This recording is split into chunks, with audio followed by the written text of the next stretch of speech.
welcome to Spring Registration 2013. I'm Marissa Buchanan, and I'm the counselor for the Academies of Engineering and Musical Performance. Today, the counseling department will help you start choosing classes for next year, and the registration process will take place in 3 sessions this year.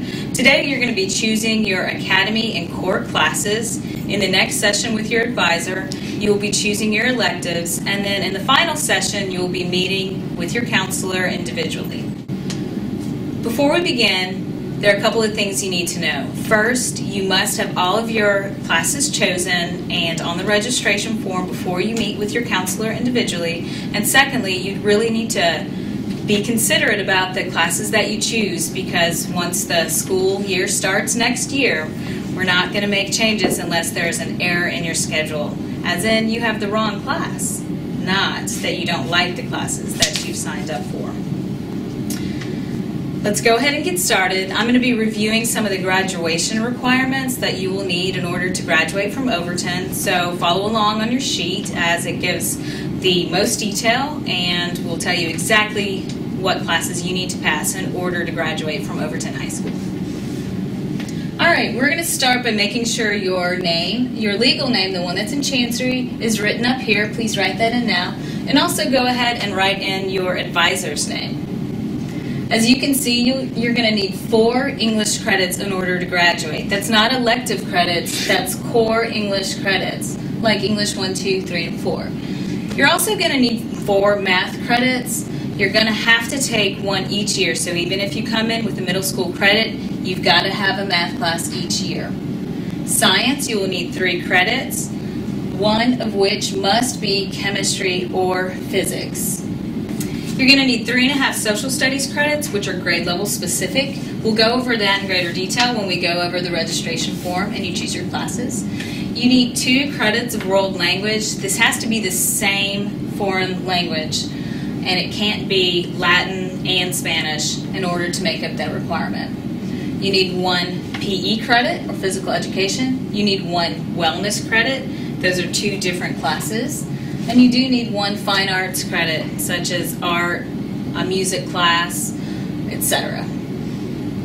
You are going to have 3 pathway classes. It's called to focus elective, and we're also going to walk you through that process as well when we get to the registration form. You will be taking additional credits, and the total that you'll need to graduate is 28 credits, unless you've been at a school that has offered fewer credits than that. That's all you need to know about your graduation requirements. Hello, I'm Addie Sullivan. I'm the graduation coach here at Overton. So mainly I work with kids who are over age and under credits. So today I'm going to be talking to you about promotion. Basically, some of you guys will get your report card and it will say that you're in the 9th grade even though this is your 2nd or your 3rd year of high school. So when your grade level and your years of high school don't match, that's because you were behind in some form or fashion. So let's talk about how to stay on track. In order to be a 10th grader, you must have 7 credits. You must have pass your English and your math. That's both semesters. In order to be an 11th grader, you must have 14 credits. You must have 2 credits in math and 2 credits in English. To be a 12th grader, you must have 21 credits. You must have 3 English credits and 3 credits in math. So, for example, if you fail a semester of math, you don't get promoted, even if it's just 1 semester. So it's very important that you stay on top of all of your, most definitely your English and your math credits, but all of your credits, and get them made up within the school year. So if you have a question about how to make up a credit, go see your counselor. Let's be proactive and stay on top of our credits so that you do not have to be a student that deals with me.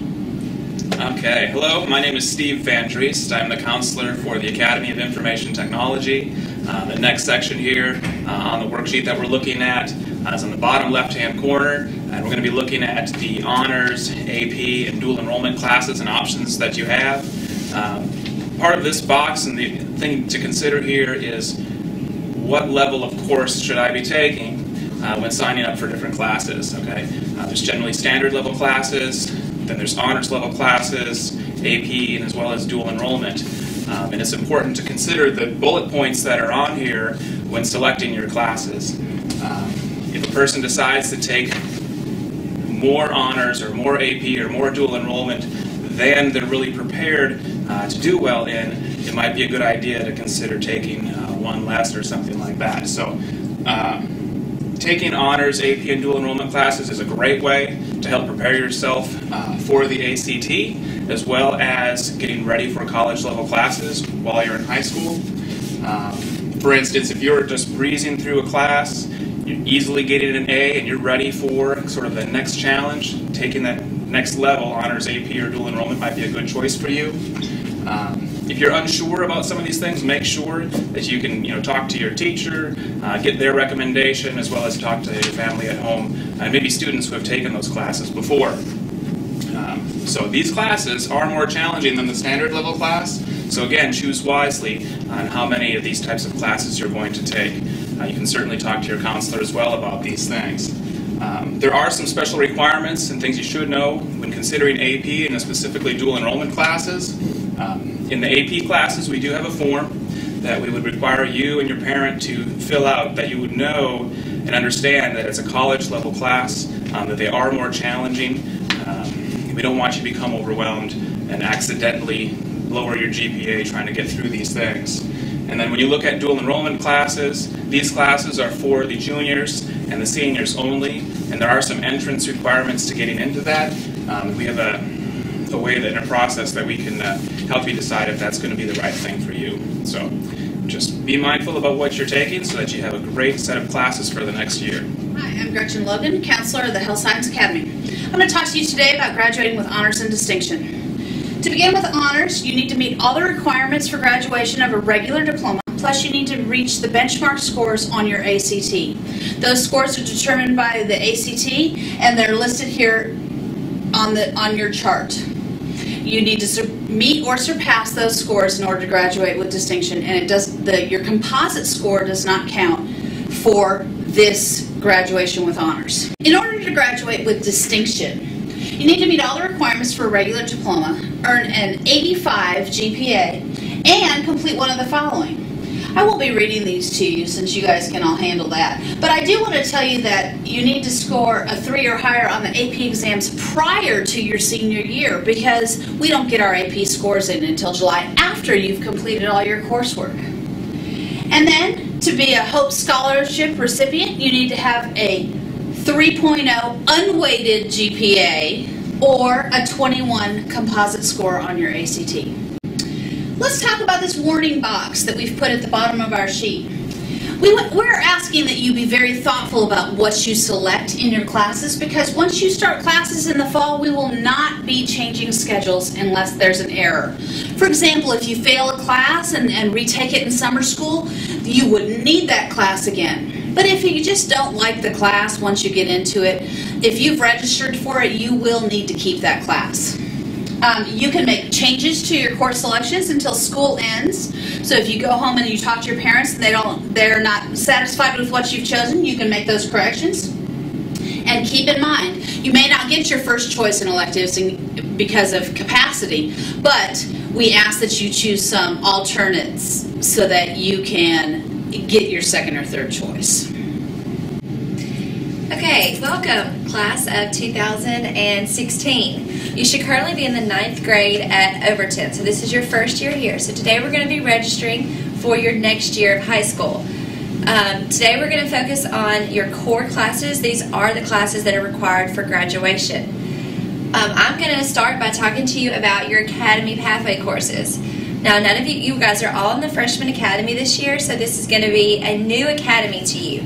So through Freshman Seminar, and hopefully you attended our Academy Showcase, you've been given lots of information about our wonderful academies that we have here at Overton High School. And hopefully you've given already some forethought into the academy that you are going to choose.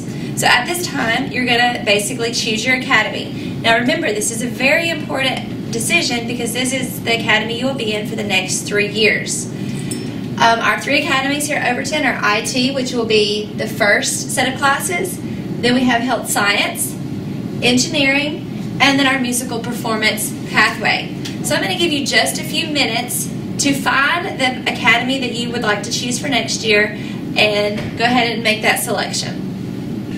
Okay, we're going to move on and to look at the bottom section of this form. We're going to go over the required classes, required core classes like English, math, science, and then going into 10th grade, we have our students taking physical education or PE class.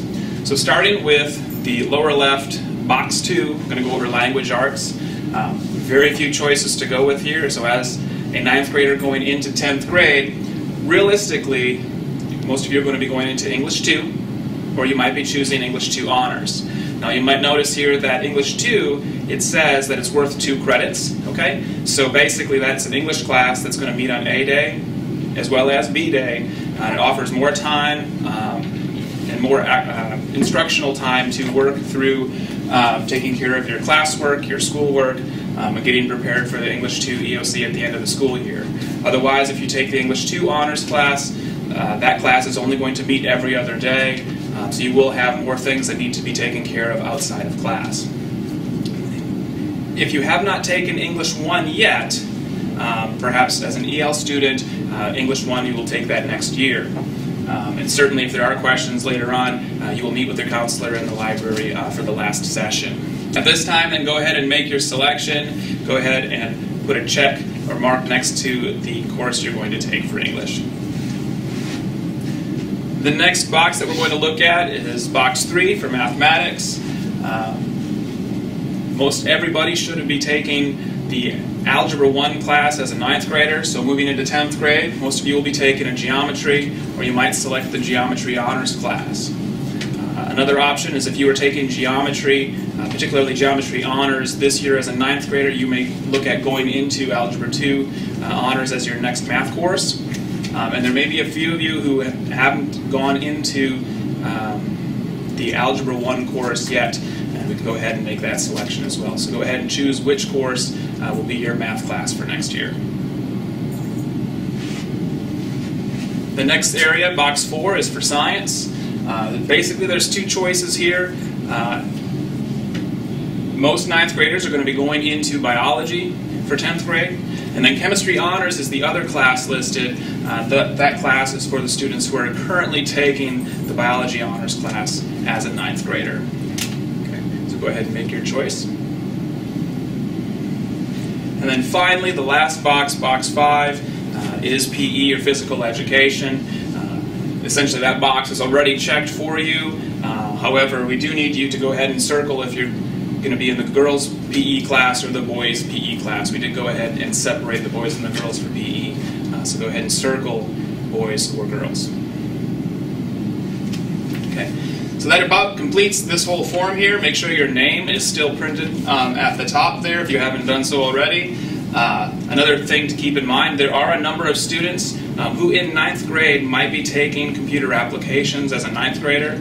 Okay, before you've selected which academy you're going to go into, you still get to make the academy selection that you chose earlier.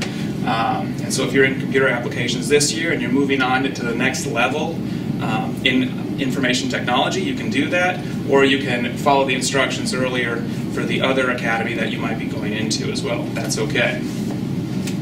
So go ahead and make sure that you have one selection in each box for the class that you're going to be taking for next year. And again, if you do have further questions, ask your teacher for a question slip. Go ahead and write your name on it, the question you have, and give it back to them so that we can get that answered and know what questions you have when we meet with you to go over your selections in the library. And then finally, make sure you, having completed this packet, give it back to your advisor here today. They will collect it, and we will look over it again when we see you next time. Thanks.